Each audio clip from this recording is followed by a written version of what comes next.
troll. He's been a professional troll for a very long time. If you remember Michael Moore, the fat guy who does bad documentaries going all the way back to Roger and Me, he's not untalented, is the truth. If you watch his documentaries, he knows how to put together a film. He knows how to put together a documentary. He spent a lot of time very early in his career suggesting socialism was the best. Now he's moved on to full-blown communism. But his new movie is all about how America keeps invading all these places in the world, and it's so terrible. American invasion creates just all this blowback. Well, Michael Moore isn't getting very much attention for his new documentary.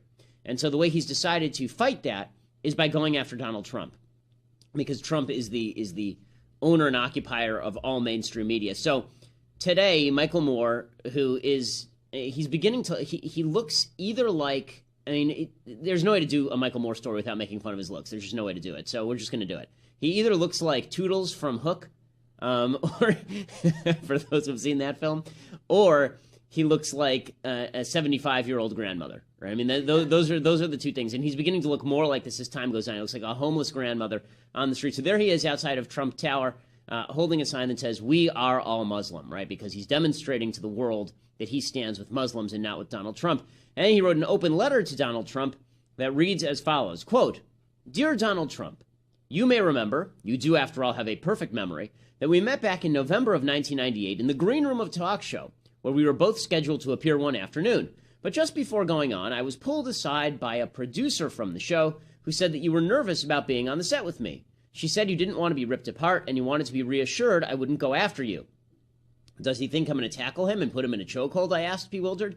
"No," the producer replied. "He just seems all jittery about you." "Huh, I've never met the guy. There's no reason for him to be scared," I said. "I really don't know much about him other than he seems to like his name on stuff. I'll talk to him if you want me to." And so, as you may remember, I did. This is all Michael Moore's letter to Donald Trump. "I went up and introduced myself to you. Quote, the producer says you're worried I might say and do something to you during the show. Hey, no offense, but I barely know who you are. I'm from Michigan. Please don't worry. We're going to get along just fine. You seemed relieved, then leaned in and said to me, I just didn't want any trouble out there, and I just wanted to make sure that you and I got along, that you weren't going to pick on me for something ridiculous." "Pick on you?" I thought. "Where are we, in third grade?" I was struck by how you, a self-described tough guy from Queens, seemed like such a fraidy cat. First of all, I don't believe Michael Moore's photographic memory for conversations that happened 17 years ago, because I don't think anybody has that sort of photographic memory. But we'll take it for what it's worth. He says, "You and I went on to do the show. Nothing untoward happened between us. I didn't pull on your hair, didn't put gum on your seat. What a wuss," was all I remember thinking as I left the set. And now, here we are in 2015, and, like many other angry white guys, you are frightened by a bogeyman who is out to get you. That bogeyman, in your mind, are all Muslims. That bogeyman are all Muslims. Not just the ones who have killed, but all Muslims. Fortunately, Donald, you and your supporters no longer look like what America actually is today. And this is the leftist triumphalism. We are not a country of angry white guys. Here is a statistic that is going to make your hair spin. 81% of the electorate who will pick the president next year are either female, people of color, or young people between the ages of 18 and 35. In other words, not you, and not the people who want you leading their country. Now, to take a pause for just 1 second. 81% of the electorate are female, people of color, or young people. Okay, first of all, females already are 55% of the electorate. Okay, so I'm not sure that this is coming as a shock to anyone. It turns out there are just as many women as men in the population, and women vote at a higher rate than men do. And as far as young people being a percentage of the population, this has also been historically true. So, this idea that Trump doesn't know this is, of course, silly.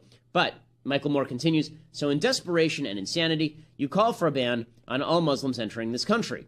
I was raised to believe that we are all each other's brother and sister, regardless of race, creed, or color. That means if you want to ban Muslims, you're first going to have to ban me and everyone else. We are all Muslim." And he continues, "Just as we are all Mexican, we are all Catholic and Jewish and white and black and every shade in between. We are all children of God or nature or whatever you believe in, part of the human family, and nothing you say or do can change that fact one iota. If you don't like living by these American rules, you need to go to the timeout room in one of your towers and sit there and think about what you've done." And then he asks everybody to take pictures like this one. Presumably all of them are more photogenic than Michael Moore. I want to focus in for just a second on these couple of paragraphs, because this really is leftism in a nutshell, and it is so ignorant, and it is so stupid. I mean, just truly stupid, truly idiotic. I mean, like, you have to have a low IQ to believe these things, or you have to have been inculcated in a school of thought that suggests that values are of no consequence whatsoever. He says, This part, and that's just really amazing. He says, I was raised to believe we are all each other's brother and sister, regardless of race, creed, or color. Okay, race and color, I agree. Creed, sort of depends on what you think, right? Are you really brothers with the neo-Nazi next door, Michael Moore? Are you really brothers with the, I mean, he probably is brothers with the communists, but are you really brothers with Stalin? Are you brothers with the world's worst human beings? Are you brothers with the ISIS murderers who are raping and looting people? Are these the people who are your brothers and sisters? Because this is what the left believes. They believe in this brotherhood of man. This is back to John Lennon's Imagine, right? The brotherhood of man, where religion makes no difference, and ideology makes no difference, and philosophy makes no difference. It's an amazing statement. He says, if you want to ban Muslims, you're first going to have to ban me and everyone else. First of all, Trump hasn't talked about banning Muslims. He's not deporting Muslims who are in the United States. He's talked about a temporary ban on Muslim immigration to the United States until we can get better background checks. Now, I disagree with the policy, as I've said. But to suggest that this is, first of all, it's not racism, certainly, because Islam isn't a race. It's not colorism, because Islam isn't a color. It's creedism. And turns out that America always has had certain philosophical leanings, just like any country has philosophical leanings. In fact, America is unique in the respect that it was founded on a basic philosophy. It was founded on a basic ideology embodied in the Declaration of Independence and the Constitution of the United States. And as soon as you say that a country is founded on a philosophy, it means it wasn't founded on other philosophies. You can't be both A and B. You're either A or you're B. But for Michael Moore, we're all supposed to pretend that everybody is both A and B. When he says, we are all Mexican, we are all Catholic and Jewish, I'm not Catholic. I'm not Muslim. Catholics aren't Jewish. Muslims aren't Jewish. Many Muslims are trying to kill Jews. Like this weird idea that we're all the same. Maybe we're all the same in terms of we're human beings, but that doesn't mean we're all the same in terms of how we act as human beings or what we choose to believe as human beings. Here's the irony of all of this. You've got this picture of Michael Moore standing outside Trump Tower with a sign that says, we are all Muslim. ISIS agrees. ISIS fully agrees. We are all Muslim. You and I, me speaking, you watching, we are all Muslims. We just haven't realized it yet. And the only way for us to realize it is for a gun to be put to our head and the trigger to be pulled if we disagree. Or a knife to be put to our throat and it pulled across our windpipe if we disagree.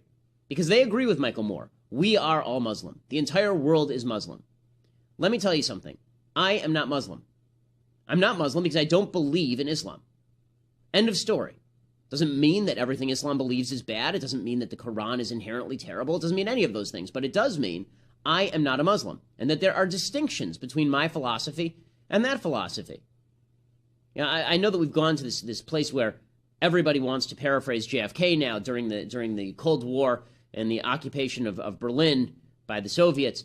The East Germans and the Soviets took over East Berlin, and Berlin was blockaded. And JFK famously went to Berlin. He said that he was a Berliner. He's also kind of sausage, as I've mentioned before. But he said he was a Berliner, and now we do this routine. Every time there's a shooting in France, we are all French. It's funny, the one I never see is we are all Jews, right? That one I never see. I see we are all Muslims after Muslims kill a bunch of people, right? That I see from the left. Right? After Muslims shoot 14 people in San Bernardino, and by the way, those Muslim terrorists, they were buried today, full Islamic ceremony in an Islamic cemetery. So much for the idea that they're not Islamic. I can tell you this, if a Jew were to commit the sort of heinous acts that were committed here, no rabbi would probably let them be buried in Jewish burial ground. Like that's an actual issue in Jewish law. I know it is for Christians too. I mean, this has been a long time thing in Christianity that if you commit suicide, for example, can you be buried in a Christian cemetery? Can you be buried in consecrated ground? Right? But in any case, this idea we are all Muslim. No, we aren't. And the only people who think we are leftists who are fully insane, or who are fully indoctrinated in stupidity, or Muslims who believe that we all should be Muslims and that they get to kill us if we disagree. So it's this sort of leftism that leads to the rise of Donald Trump, because there are so many people who look at this and they go, no, we're not. No, we're not. And to prove that we're not, we'll just ban all the people who say they're Muslims from coming in the country. There's a reactionary streak to Trump's support base that you can't say too much about, because it really does exist. But this is reactionary leftism, and reactionary leftism is much more dangerous than the reactionary silliness of Donald Trump. I mean, this reactionary leftism of the left, which is Muslims go and kill people, therefore we're all Muslim. And we've seen this over and over. I mean, you want the ironic story of the day? So remember a few weeks ago, we talked about this story from Great Britain. This story from Great Britain was kind of amazing, where there was a Muslim guy, presumably, who tried to stab a bunch of people in the subway. We talked about this last week, right? It was after San Bernardino. And there was a guy who was walking by, and he was shouting, "You ain't no Muslim, bruv," right? With the British accent. And this went viral, and it was a hashtag and all this. Turns out the guy had to go into hiding because he was being threatened by, wait for it, the Buddhists. No, he was being threatened by the Muslims. So the guy who says, "You ain't no Muslim," there are a bunch of Muslims. Said, wait a second. Yeah, we are. And we will kill you for saying that. So all of this politically correct nonsense, the kind of stuff that Michael Moore is pushing, it's going to get a lot of people killed. A lot more people will die because there are people who believe we are all Muslims. These are the sort of people who, when a mass shooter steps into a building with a gun, think that they can have a conversation. Right? If we just have a conversation about Islam versus the West, then maybe all of this will stop. It's just the height of foolishness. No other politician in my lifetime has ever brought this issue to the forefront. And the fact of the matter is, we do get screwed on trade. Yep. And they tell these companies to be more global. Well, when you add $9,000 to the price of a Jeep when it goes to Germany, I'm frankly amazed they can sell any of them over there, let alone a few of them. Right. And that needs to change. When he doesn't follow through, when he doesn't get rid of NAFTA, when you're still screwed in Michigan 5 months from now, 2 years from now, where are you going to be then on this issue? How do you know he's not going to follow through, Michael? There's nothing in his behavior. The man is, first of all, a malignant narcissist, and he's only about himself, folks. And you're about to see that happen in I hate to say this. I guess you could say the same thing about Hillary Clinton. Wait, hold on, guys, calm down. I hate to be the one to say this. It makes me feel very odd, but he's not an idiot. He's got to get reelected. He's got to get reelected by these guys. Can't you give him a chance at least on the stuff you agree with them on? I can't even imagine he's thinking about reelection. I can't even imagine he's thinking about, I got to do this for 4 years. Not fair.